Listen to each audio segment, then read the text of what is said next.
This is the news conference that we were waiting for with the FDNY. This is Chief of Operations Woods. Let's take a listen to him as he describes what we know about this fire so far. Due to the amount of fire and the structural stability, we had to remove them to below that top floor and open up with tower ladders. These are large caliber streams and able to extinguish that fire. We had one occupant that we found on the top floor, and our firefighters were able to walk that occupant down to the street and hand over to EMS. And we had another occupant on the third floor that we walked down and handed to EMS. And we had one firefighter with a minor burn injury, and our chief of EMS will speak to those injuries in a little while. Again, heavy damage to these apartments. We had a heavy collapse of the roof space into the top floor, and also of the parapet wall into the street. The parapet wall is the extension of the exterior wall above the roof line. As you can see, we have a collapse zone set up not only in the street, but on the roof and inside those apartments. Right now, we will be going under control shortly. We will maintain a watch line of presence on this scene throughout the day. At this time, I'll turn it over to Chief Miano to speak about the injuries. Good morning. My name is Paul Miano. I'm the acting chief of EMS. As Chief Wood stated, we have 4 total injuries.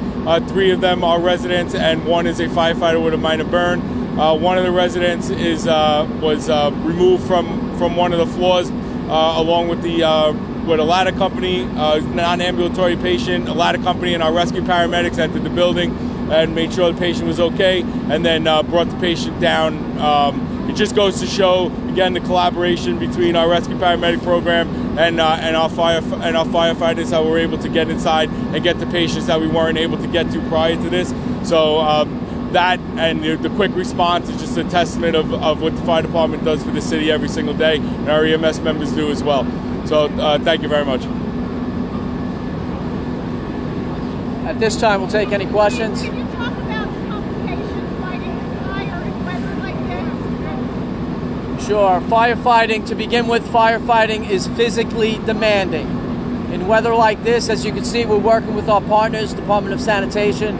We're trying to spread salt on the street and sidewalk. Many people already took falls. So as soon as the water leaves the hose line, it starts to freeze on the ground. And you can see there's an awful lot of water here. Thank you.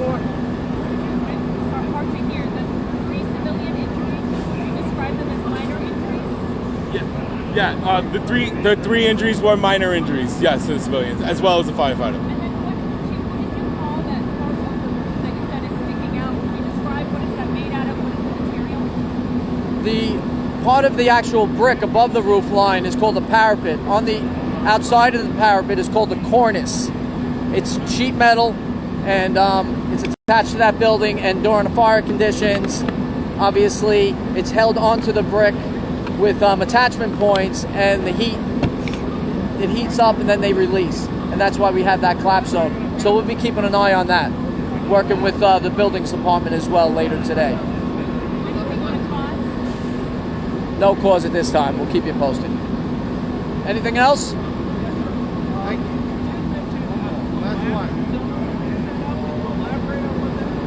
Yeah, we established a collapse zone so nobody walks beneath that area. So we anticipate further collapse of that cornice. As you can see, it's hanging off of the building. So we have to get up there and try to secure that or remove it. All right, thank you, Chief. Thank you. I'm just curious, where were the rescues from? All right, so we were listening there to Chief of Operations Woods. They were saying, last question. Let's duck back in, Tyler. Here, what did you see? Stairs. So non-life-threatening injury. Thank you.